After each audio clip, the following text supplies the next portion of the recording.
memainkan api perkauman, seolah-olah mereka lah jaguh Melayu tulen, mempertahankan Melayu dan Islam, padahal diri dan sistem bergelumang dengan rasuah dan maksiat, kezaliman dan penyelewengan. Islam apa yang nak ditegakkan begitu? Jenis Melayu bagaimana yang nak kita harap dibela bila pimpinan Melayu pecah amanah, rampak bilion ringgit, memperkayakan diri mereka, dan rakyat dibiarkan, Melayu majoritinya yang dibiarkan, termasuk Bumi Putra di Sabah dan di Sarawak di kawasan pendalaman. Saudara-saudara, saya tidak menjanjikan untuk muncul sebagai pahlawan Melayu ulung Nusantara. Kita menjanjikan bahwa suara rakyat, suara keramat.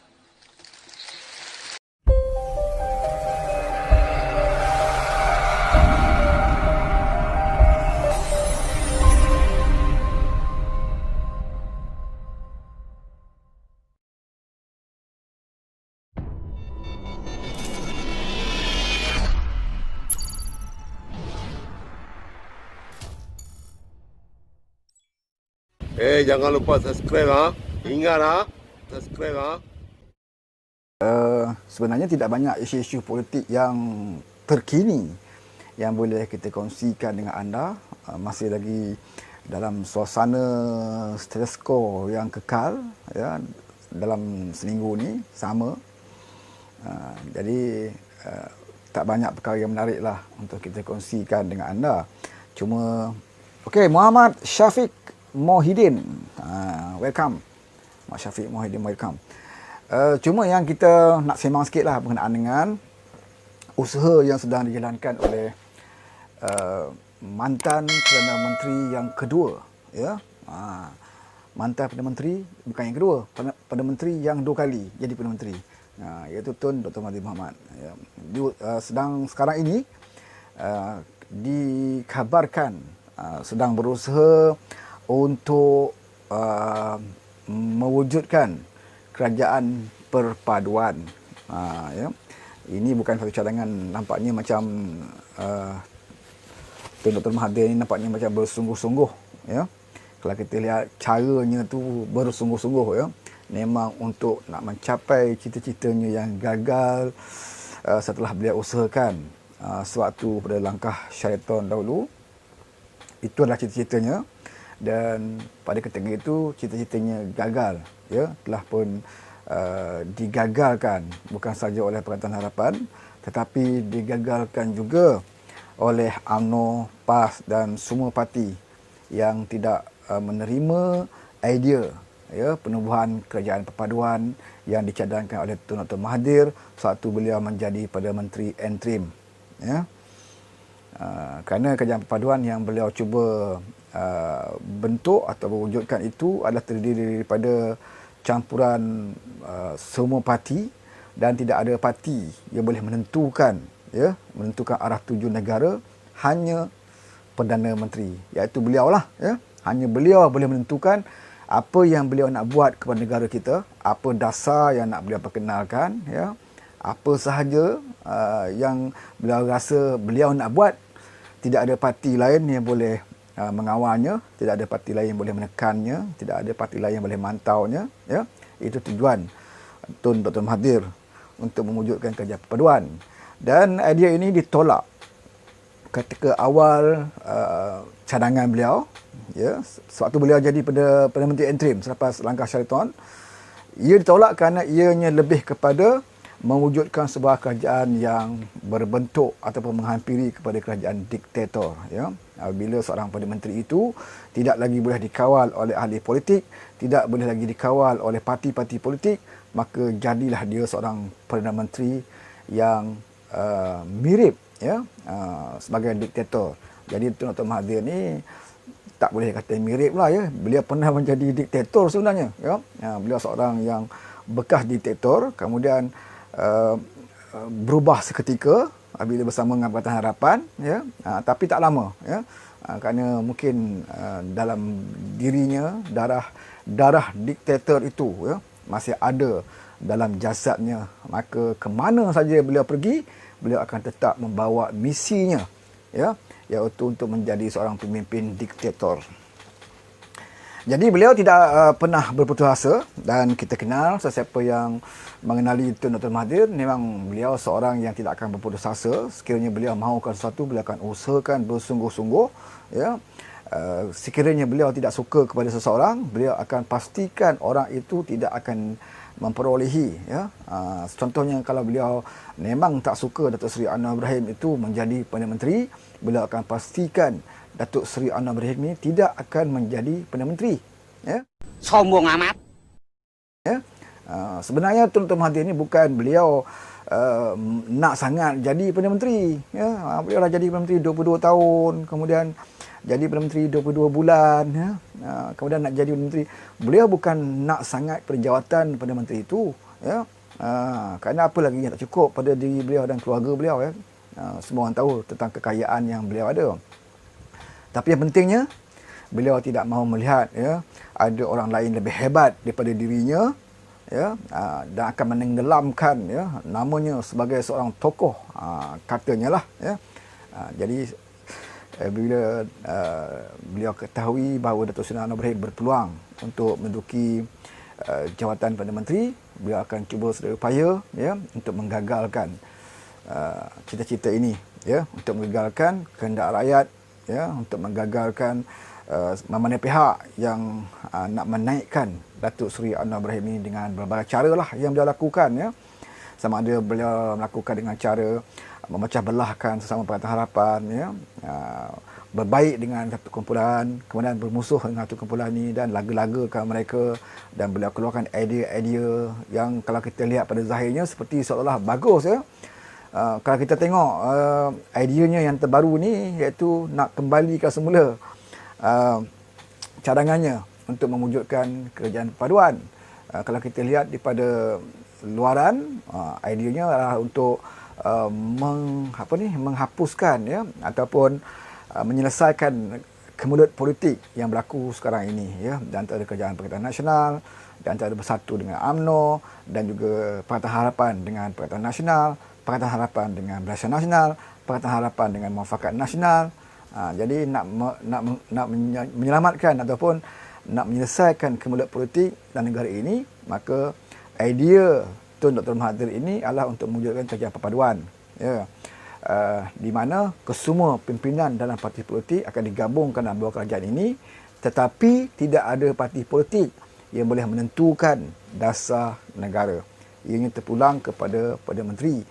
Tetapi kita tengok setakat ini, kita tak tahu dalam kerajaan perpaduan itu adakah beliau nak tonjolkan dirinya sebagai Perdana Menteri, ataupun kalau dia tonjolkan orang lain sebagai Perdana Menteri, seperti beliau nak namakan Tengku Razali, ya, sebagai Perdana Menteri Kerajaan Perpaduan, ataupun beliau nak namakan Muhyiddin terus menjadi Perdana Menteri Kerajaan Perpaduan, ataupun sesiapa Azmin Ali untuk menjadi Perdana Menteri Kerajaan Perpaduan. Tetapi kalau idea itu datangnya daripada Tun Dr. Mahathir Mohamad, maka sudah pastilah akan mendatangkan keraguan, kesangsian kepada kita yang mengenali kepribadian, ya, yang mengenali perangai Tun Dr. Mahathir Mohamad ini, ya. Kalau beliau meletakkan seseorang di satu tempat, ya, sudah pastilah ada sebabnya, dan sudah pastilah beliau merasakan orang itu adalah orang yang boleh beliau arahkan dan akan mengikut arahannya. Kalau kita tengok track recordnya sebelum ini, beliau pernah mengangkat Pak Lah sebagai Perdana Menteri, ya. Walaupun pada ketika itu Pak Lah bukanlah pemimpin UMNO yang paling kanan, ya. Bila beliau meletakkan jawatan, Pak Lah bukanlah pemimpin UMNO yang paling kanan ketika itu. Kita ada masa tu ada lagi Najib Tun Razak, ya, yang kanan. Tetapi Tun Dr. Mahathir memilih Pak Lah untuk diangkat sebagai Perdana Menteri ketika itu, kerana beliau melihat mungkin Pak Lah ini boleh beliau kawal, ya, kerana Pak Lah ni jenis nampak macam okey, kan, okey, slow, relax. Jadi Mahathir kata mungkin boleh makan lah. Jadi dia pun naikkan Pak Lah sebagai Perdana Menteri. Tetapi malangnya apabila Pak Lah ini tidak pernah terikut rentak Tun Dr. Mahathir Mohamad dan apa saja keinginan ataupun apa saja yang dikehendaki oleh Mahathir, ya, tidak dituruti oleh Pak Lah ketika itu. Contohnya seperti apa yang Dr. Mahathir idam-idamkan, iaitu Jabatan Bengkok, Johor dan Singapura, ya. Satu projek yang Mahathir idam-idamkan kerana sudah pastinya ada kroni-kroni yang telah pun beliau janjikan untuk memperolehi projek berkenaan. Tetapi projek ini tidak diteruskan oleh Pak Lah, malah dibatalkan. Ini menyakitkan hati Tun Dr. Mahathir Mohamad. Maka beliau menjalankan, ya, perancangan dan agendanya untuk menjatuhkan Pak Lah, ya, untuk menjatuhkan Pak Lah. Dan beliau menggunakan berbagai-bagai cara lah di dalam UMNO, tekanannya, ya, dengan cara-cara beliau untuk menentukan Pak Lah akhirnya meletakkan jawatan, ya. Dan naik juga Najib, ya. Dan Najib seperti mana kita ketahui, Najib sendiri akui bahawa beliau naik sebagai Perdana Menteri pun atas bantuan Mahathir, ya. Tetapi Najib juga tidak mengikut apa yang dikehendaki, ya, apa yang diinginkan oleh Mahathir, ya. Mahathir pegang remote, tetapi Najib tidak mematuhi apa yang dikehendaki oleh Mahathir. Malahan Najib mungkin memikirkan, daripada aku tolong keluarga engkau, lebih baik aku tolong keluarga aku. Aku pun ada keluarga, aku pun ada anak bini, ya. Aku pun ada waris-waris, ada kawan-kawan, ada kroni-kroni. Jadi buat apa nak layan Mahathir? Jadi Najib pun membuat caranya sendiri, ya, dan macam-macam lah yang kita tengok sepanjang pemerintahan Najib. Jadi inilah penonton, ya. Bila beliau melihat Najib tidak juga mengikut apa yang beliau kehendaki, maka beliau menjalankan satu gerakan, iaitu untuk menurunkan Najib, ya. Sebelum Tun Dr. Mahathir menubuhkan Parti Bersatu ataupun PPBM ini, sebelum itu beliau cuba bergerak, ya, tanpa parti, dengan deklarasi rakyatnya, ya. Dalam apa pun program, beliau akan hentam Najib ini, ya. Beliau tak hentam, no, tetapi beliau menghentam Najib ketika itu, ya, sebelum menyertai Pakatan Harapan. Jadi dengan deklarasi rakyatnya terang-terang menolak Najib sebagai Perdana Menteri dan minta Najib meletakkan jawatan, ya. Fokus serangan Tun Dr. Mahathir ketika itu adalah batang tubuh Najib Tun Razak, ya. Sebab itulah deklarasi rakyat tidak mendapat sambutan daripada Pakatan Harapan ketika itu, ya. Ketika itu Pakatan Harapan fokus, ya, dengan program kita, fokus dengan gerak kerja kita, iaitu menyusun jentera kita untuk menghadapi PRU yang ke-14, ya. Kita tidak terpengaruh dengan deklarasi rakyat. Cuma kalau ada 2-3 pimpinan di dalam Pakatan Harapan atas pribadinya bersama dengan deklarasi rakyat, itu tidak melibatkan Pakatan Harapan. Pakatan Harapan tidak mengiktiraf, ya, gerakan deklarasi rakyat yang dibawa oleh Dr. Mahathir Mohamad ini, kerana Pakatan Harapan menganggap bahawa objektif utama deklarasi rakyat bukan untuk menjatuhkan rejim kleptokrasi UMNO Barisan Nasional waktu itu, tetapi lebih kepada untuk menjatuhkan Najib sebagai Perdana Menteri, ya. Ketika itulah. Jadi deklarasi rakyat tidak sampai ke mana-mana, ya, walaupun ada mendapatkan tantangan daripada orang awam, ya, daripada masyarakat, tetapi tidak mendapat sambutan yang menggalakkan, ya. Dan akhirnya memorandum yang disampaikan kepada Tuan Agong diabaikan begitu saja, ya, kerana gerakan yang tidak mendapat sambutan ini sudah pastilah, ya, tidak memberi kesan ke mana pun. Jadi di situ dah dipamerkan, ya, dan menafikan mana pihak mengatakan Tun Dr. Mahathir Mohamad ini adalah seorang yang berpengaruh besar di kalangan rakyat, khususnya orang Melayu, ya. Tetapi kita dapat melihat sendiri bahawa Dr. Mahathir Mohamad ini gagal, ya, gagal atas namanya menggerakkan deklarasi rakyat yang bersama dengan ketika itu bersama dengan Khairuddin, suami pada artis, siapa nama tu? Lupa dah nama dia, ya. Yang sekarang ni banyak menyala maki hamun Anwar Ibrahim ni lah, ya. Khairuddin, ya, Zaid Ma'arif, ya, yang bersama-sama dengan Mahathir menggerakkan deklarasi rakyat, dan ianya tidak dapat sambutan, dan akhirnya senyap begitu saja.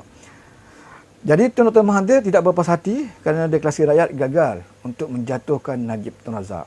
Jadi beliau fikir bagaimana caranya untuk menjatuhkan Najib Tun Razak. Akhirnya beliau melihat peluang itu ada di dalam Pakatan Harapan. Kerana ketika itu Pakatan Harapan telah pun membentuk satu gabungan yang kuat dan ketika itu mood rakyat begitu hebat untuk menjatuhkan UMNO Barisan Nasional pada waktu itu. Jadi ketika itu kalau Tun Dr. Mahathir tidak bersama Pakatan Harapan pun, kita masih lagi mampu menjadi kerajaan. Kerana mood rakyat sebelum PRU14 itu amatlah tinggi sekali, bukan kerana kehadiran Mahathir.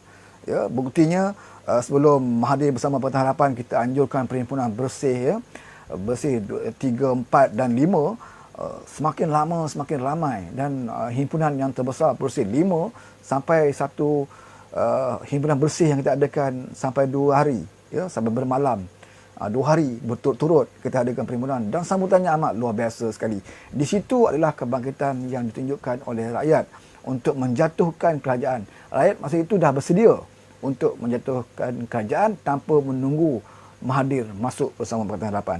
Jadi mantap. Inilah kesempatan yang diambil oleh Mahathir untuk melaksanakan cita-citanya untuk menjatuhkan Najib, iaitu Mahathir bertemu dengan Pakatan Harapan, memohon untuk menyertai Pakatan Harapan agar niatnya menjatuhkan Najib itu terlaksana. Jadi kita ni dalam Pakatan Harapan, terutamanya apabila Datuk Seri Anwar Ibrahim yang memimpin Pakatan Harapan, walaupun ketika itu beliau dalam penjara, tetapi beliau adalah pemimpin yang akan dirujuk sebilang masa oleh Pakatan Harapan sekiranya membuat satu-satu keputusan yang besar.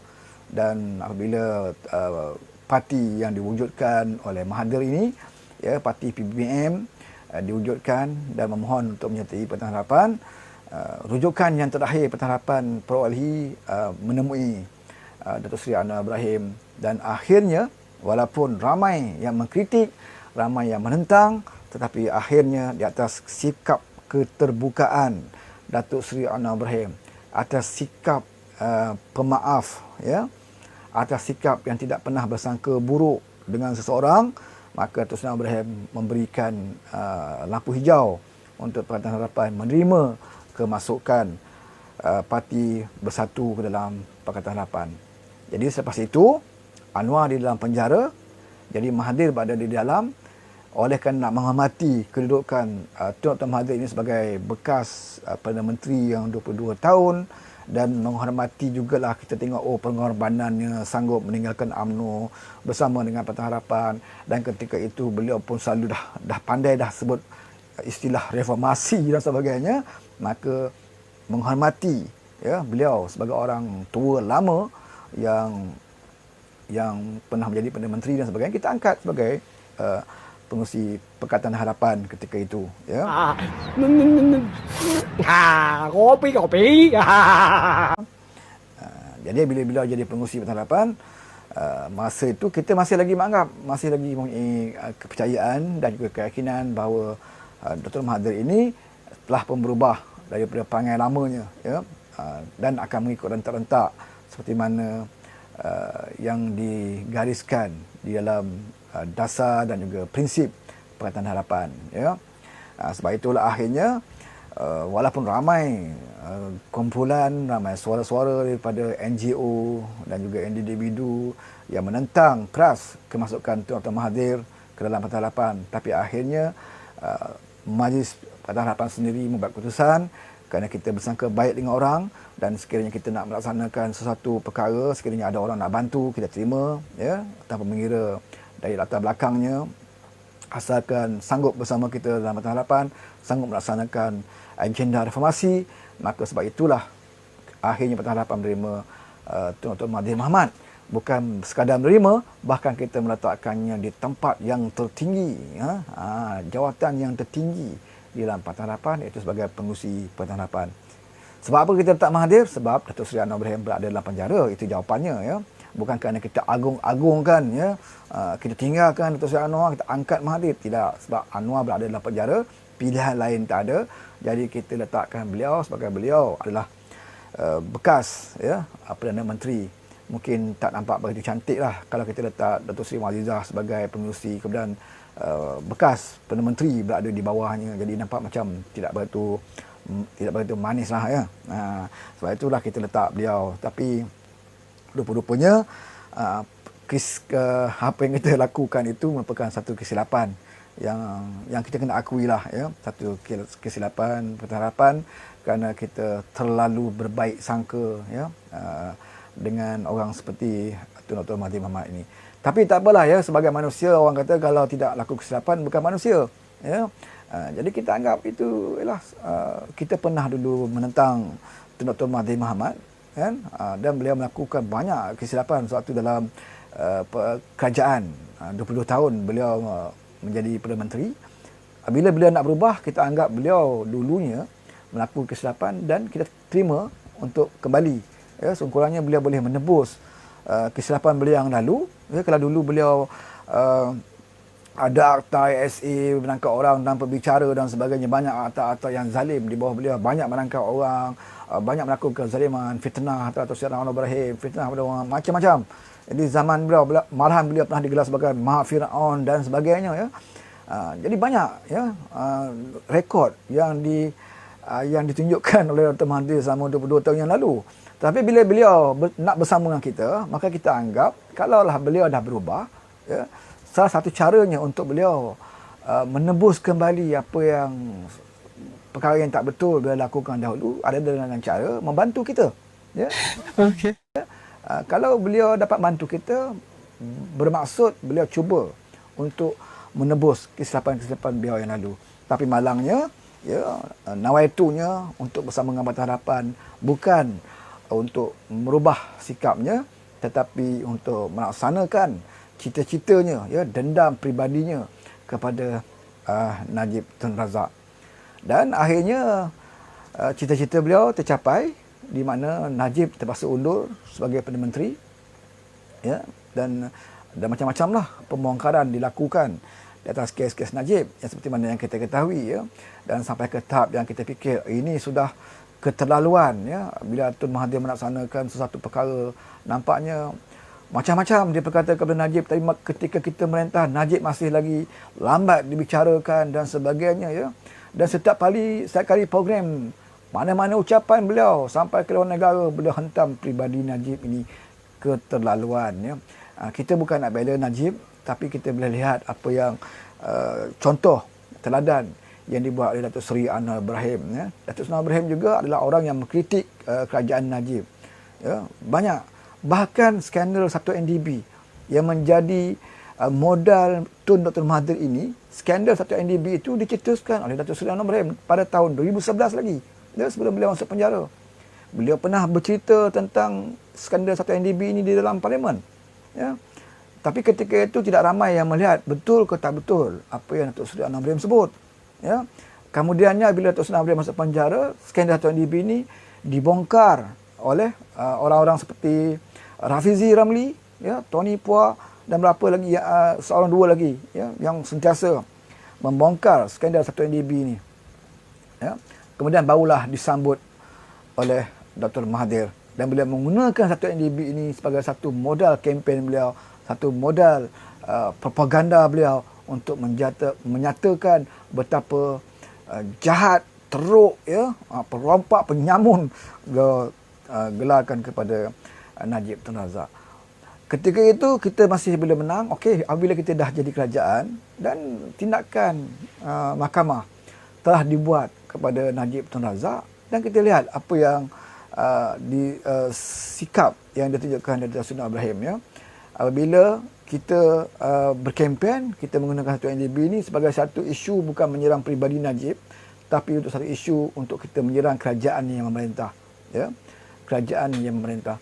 Jadi apabila Najib dimasukkan ke mahkamah, kita tidak dengar lagi Anwar Ibrahim, Datuk Seri Anwar Ibrahim menyerang Najib habis-habisan. Ya. Apabila kita dah bongkar satu kes dan dibawa mahkamah, apatah lagi mahkamah telah pun menjatuhkan hukuman, ya, Datuk Seri Anwar Ibrahim tidak lagi bercakap tentang Najib perompak ke Najib apa semua kan. Jadi Datuk Seri Anwar Ibrahim terus kepada menuju ya, move on terus ke depan, dengan apa-apa perancangan dan plan-plan beliau dan sebagainya. Ini berbeza dengan Mahathir sampai dia pada jadi kerajaan, sampai kerajaan dah jatuh, masih lagi beliau menghentam Najib ini habis-habisan. Jadi jelas bahawa beliau menentang Najib bukan kerana masalah rakyat, beliau menentang Najib bukan kerana isu satu NDB itu sebenarnya, beliau menentang Najib bukan kerana masalah rasuah, penyelewengan dan sebagainya, tetapi beliau menentang Najib untuk melunaskan dendam peribadi, ya, dendam kesumat beliau kepada Najib Razak, ya. Jadi di situ jelas. Jadi bila kita mempunyai seorang Perdana Menteri di bawah kerajaan Pakatan Harapan dulu, iaitu seorang yang tidak ada langsung cita-citanya untuk melaksanakan reformasi, ya, tidak ada langsung cita-citanya untuk melakukan perubahan, maka kitalah yang mendapat kesannya, ya, di atas kepimpinan beliau selaku Perdana Menteri, ya. Bukan yang tidak ada pembaharuan, memang ada pembaharuan, mungkin disebabkan oleh beberapa ahli kabinet yang bersama Pakatan Harapan yang berada di keliling beliau, ya, mau tak mau kena dilakukan juga sedikit perubahan, tetapi perubahan asas, ya, keperluan ataupun matlamat asas Pakatan Harapan itu tidak langsung dipedulikan oleh Mahathir Mohamad. Malahan secara terbuka, tanpa rasa malu dan segan, bukan saja tak ada musuh atau pembangkang ketika itu, bahkan tak ada rakan-rakan Pakatan Harapan di dalam parlimen, ya, tanpa ada rasa malu, rasa bersalah, Datuk Mahathir menyatakan secara jelas dalam parlimen bahawa manifesto itu bukannya kitab suci. Jadi ayat ini melukakan hati, bukan rakyat jelata, malah melukakan hati kita semua. Kerana kita, ya, bercerita, berkempen dengan rakyat tentang manifesto, dan manifesto itu sebenarnya boleh dilakukan, dan sekiranya tidak boleh dilakukan, kita naklah beri sebab kenapa ia tidak boleh dilakukan, ya.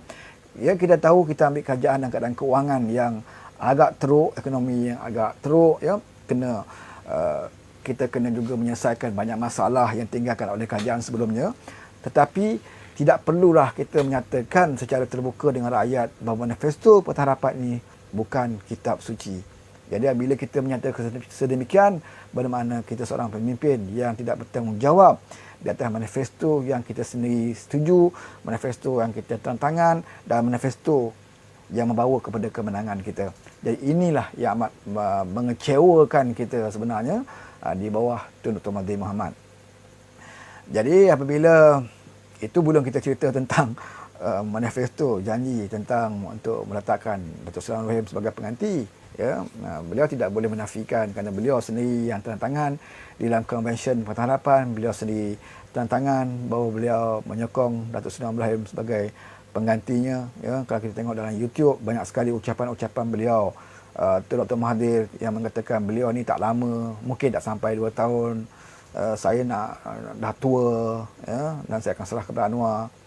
Kemudian ada ucapan yang mengatakan 2 tahun, dan ada ucapan yang mengatakan 2 tahun lebih sikit, ya, setelah ekonomi pulih. Kemudian ada ucapan yang selepas APEC, ya, semakin lama semakin jauh, dan akhirnya bila diberi juga ruang oleh Anwar Ibrahim, yang seorang yang berfikiran begitu terbuka, ya, berlapang dada, bertolak ansur dalam mesyuarat yang terakhir sebelum kerajaan kita jatuh, Datuk Seri Anwar Ibrahim bagi tahu dengan Tun Dr. Mahathir Mohamad, tidak perlu kita berbalah, tidak perlu kita bergaduh, Tun jadilah Perdana Menteri selepas APEC, ya, tanpa tarikh pun tak apa dah, Tun jadilah Perdana Menteri sehinggalah Tun dikebumikan, ya. Tapi bukanlah Anwar cakap macam tu, saya cakap, ya. Bila tidak ada tarikh, ya, seperti open check lah, ya, cek kosong, boleh letak sajalah berapa, cek kosong. Jadi bila tidak ada tarikh, maksudnya begitulah, ya, jadilah Perdana Menteri sampailah kamu disemadikan. Tetapi orang tua jenis macam ni bukan saja nak berterima kasih kepada Datuk Seri Anwar Ibrahim, tetapi otaknya sentiasa berjalan, ya, sentiasa memproses apa yang perlu dilakukan, ya. Beliau tahu beliau dah tua, beliau tahu beliau tidak boleh menongkat langit, beliau tahu akhirnya beliau terpaksa meletakkan jawatan, tetapi apa yang dibimbangkan sangat oleh Tun Dr. Mahathir apabila beliau meletakkan jawatan, Anwar ambil alih, ya. Jadi sementara beliau belum meletakkan jawatan, salah satu perancangan atau plan hendaklah dibuat agar Anwar tidak boleh menjadi Perdana Menteri.